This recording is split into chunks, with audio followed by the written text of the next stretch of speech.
Our next induction tonight, been waiting for this for a long time. We're going to put a referee and official in the Ohio Basketball Hall of Fame. I'm excited about that. Thurman Leggs Jr. Thurman is a Dayton area basketball official known across the country for helping many referees get their start. He's been wearing the stripes for nearly 30 years, 23 of them as an NCAA basketball official. Thurman's exceptional experience includes officiating NCAA Division I and III tournaments, including the Final Four in 2012, the Elite Eight in 2016, and the 2007 NAIA Division II Women's National Championship game. Thurman also served as an official for the National Junior College Athletic Association for 7 years, in addition to his time with the International Basketball League, Premier Basketball League, Ohio Athletic Conference, Northwest Athletic Conference, American Midwest Conference, and more.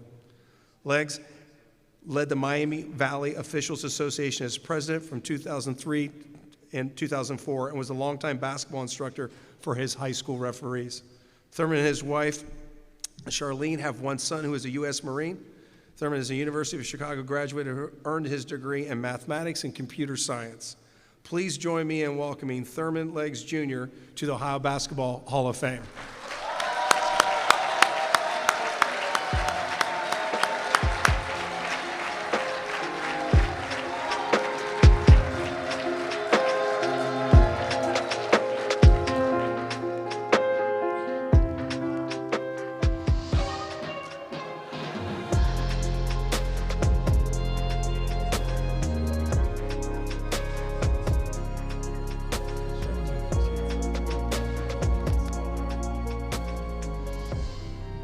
Goodness. First, I want to say God is good. Okay? All the time, God is good. You know, I'm not supposed to be here today. Only through the grace of God that I'm here today. Okay? You read the brochure, it tells you that I had a heart attack last year. Okay? Never had any health issues. Had some chest pain near my sternum, I think it's indigestion. I go on to work, get some antacid tablets. Next day, get ready, I'm gonna cut grass. So I'm gonna cut some grass before I start my day. Something doesn't feel right. So I called my doctor, they couldn't get me in. So I said, okay, I'm gonna go ahead and cut the grass. Go to start cutting the grass. Before I start to cut the grass, I get a call from the doctor. They think I should go in and have that checked out. So I go to the ER, it's not far from the house, and they run some blood tests.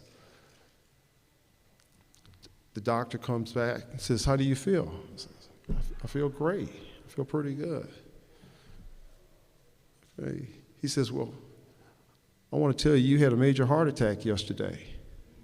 So you had 100% blockage in one artery, 60% blockage in a second artery, 50% blockage in a third artery. They couldn't believe it. So they rushed me to the hospital. Wife's there. By the time I get there, she's there. Within 3 hours, we're in ICU. They performed surgery, put stent in one arm, and I couldn't believe it. I still couldn't believe it. I'm looking over to my left side. I'm seeing the doctors operate, clearing out the artery. I just couldn't believe it. And I'm just thanking God. When I wake up in the ICU, I'm just thanking God for allowing me to see another day. And so when I went to the doctor afterwards, for a checkup, I'm asking my doctor, well, what do I do? He says, keep doing what you were doing prior to the heart attack. So the Lord's continued to bless me, and I'm still refereeing basketball to this day. Thank God.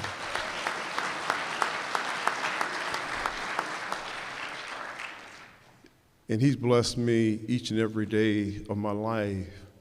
But since that time, I really, really thank God for just waking up in the morning, the little things.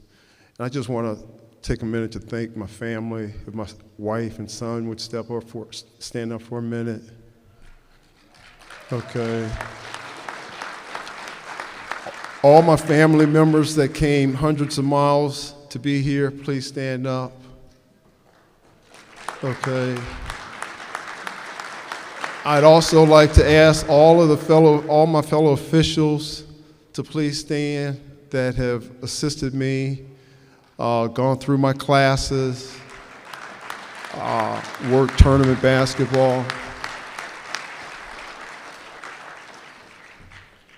Without you, there's no me. Okay, without you, there's no me, and I thank you from the bottom of my heart. Okay. Just want to say a few things and pass the mic back to Sean. But when I got the call from Doc, I too was shocked. I couldn't believe it. I didn't believe him that somebody would notice what I do. Usually when you notice the referee, it's not good. Okay, it's not good. And so Doc told me that I had been inducted, and I asked who, and who nominated me? Well, it's a couple of my fellow officials, and I'd like to thank Tim Gephardt and Steve Trout for nominating me for this award. Then this morning, or this afternoon, I found out that this organization nominates one official per year to be inducted into the Hall of Fame. And I just couldn't believe it. I was just like, wow. So I'm honored here today to be recognized and mentioned in the same breath as the other inductees. One of the first thoughts that came to my mind when Doc called me was the very first game that I refereed. And this was a scrimmage at Chaminade Julian in Dayton. I got into officiating because basically I couldn't play basketball. I was too old to play basketball anymore. And I saw an ad in the paper, signed up for it, took the class, 10-week class we go through, and so after the 10-week class, we had a scrimmage set up at Chaminade Julian. And I was just like, what do? We go out there. We didn't know where to stand. We didn't know how to call out of bounds. We didn't know how to administer free throws. We were lost. And this little old lady came up to us, and said, "You're the worst officials that I've ever seen." I'm just like, oh my goodness. Sad part about it, I agreed with her. She was right. We were pretty bad. But I said to myself, never again. I'm never going to let that happen again. So I started working hard. I have a passion for basketball. I started working hard, trying to become better, go to camps. During the summer, we'd go to camps. And I had a bunch of friends. We'd do film breakdown sessions. Constantly trying to get better. And when I go to camp, I hadn't decided whether I wanted to work men's college or women's college. After a couple of years, I decided I wanted to go women's college. My supervisor says to me, if everything's equal, if you've got the same mechanics, same judgment, if you've got runs just as well as the other officials, I'm going to choose a female, because this was women's college, and they wanted women's officials. So as competitive as I was, I said, okay, I'm going to be better than whoever I go up against.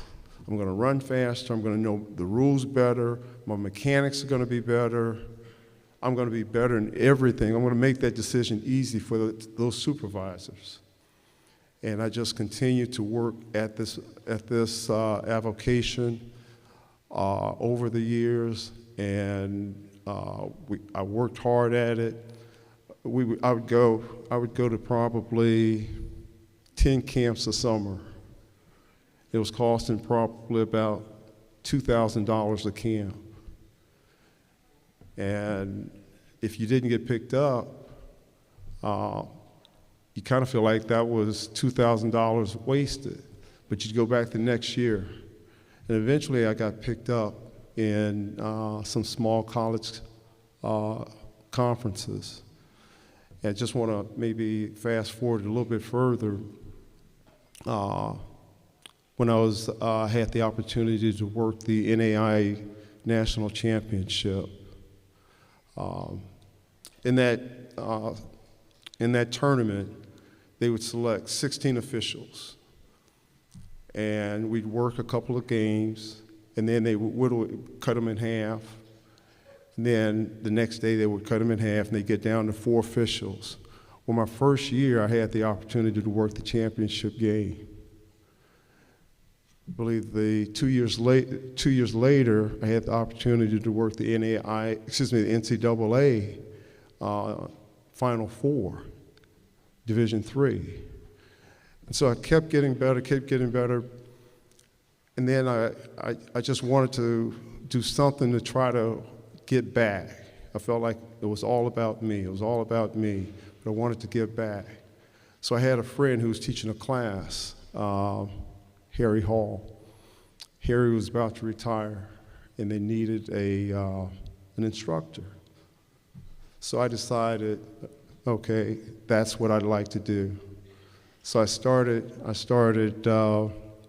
teaching a class, and over the years, I've had maybe 300 students go through my class. They're working state tournaments, they're working regional tournaments, and they're doing a great job. And I just love giving back to the game of basketball. And that's a blessing, that's another blessing that I feel that God's given me. So I'd like to end this just by saying that I've been blessed to be able to give back to the game of basketball. I've met some great people, some of the coaches here that are here today.